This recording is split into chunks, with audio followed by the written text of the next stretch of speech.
Donc on a fait une petite composition. Bon, c'était l'occasion de voir la vectorisation d'images en couleur, une image simple en couleur, hein, qui était déjà en aplat. Mais si j'ai fait ça, c'est aussi pour aller plus loin. On a un motif qui est utilisé sur les différentes tortues chez moi et sur le texte.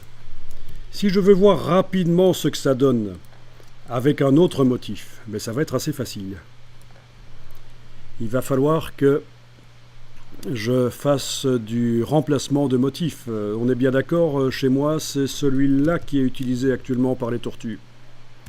Bon. Et alors si je fais ça, par exemple, je veux voir ce que ça va donner avec ce motif-là. Eh bien, je vais le déplacer sur le document.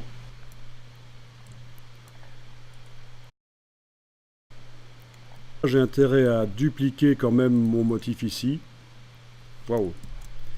Attention, il faut cliquer à côté. Il ne faut pas qu'il soit activé au moment où je vais dupliquer celui-là. Vous devez simplement l'activer et cliquer sur le bloc de feuilles. Ça fait une copie. Voilà. On est bien d'accord, c'est celui de gauche qui est utilisé par mes tortues. Si je prends maintenant le motif que j'ai déplacé là et que je le mets sur le motif ici en enfonçant la touche Alt, vous voyez qu'il est encadré. Je lâche le bouton à souris, il est remplacé sur toutes les tortues et sur le texte, on voit ce que ça donne. Donc ça vous permet, quand vous avez utilisé un motif dans une illustration, ça vous permet de faire rapidement des tests. Donc ceci, j'en ai plus besoin, je l'efface.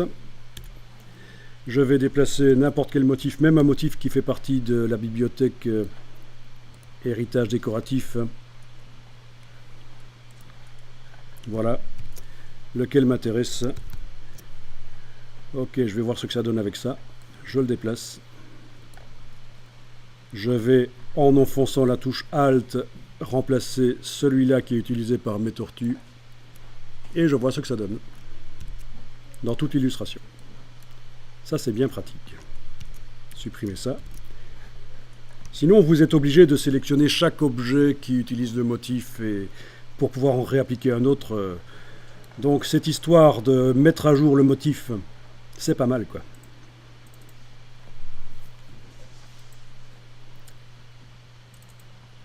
Je vais utiliser celui-là. Je le déplace avec la touche Alt. Et voilà ce que ça donne.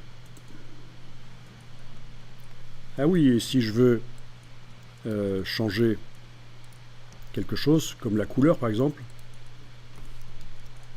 voilà, je me dis qu'à la place du bleu, ce sera mis en rose. Ok.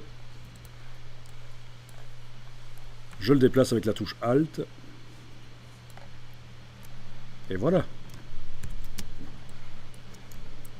Donc c'est très sympa ça, de pouvoir modifier les choses comme ça. Est-ce que c'est clair pour vous, cette histoire de mise à jour de motifs qui est utilisée ?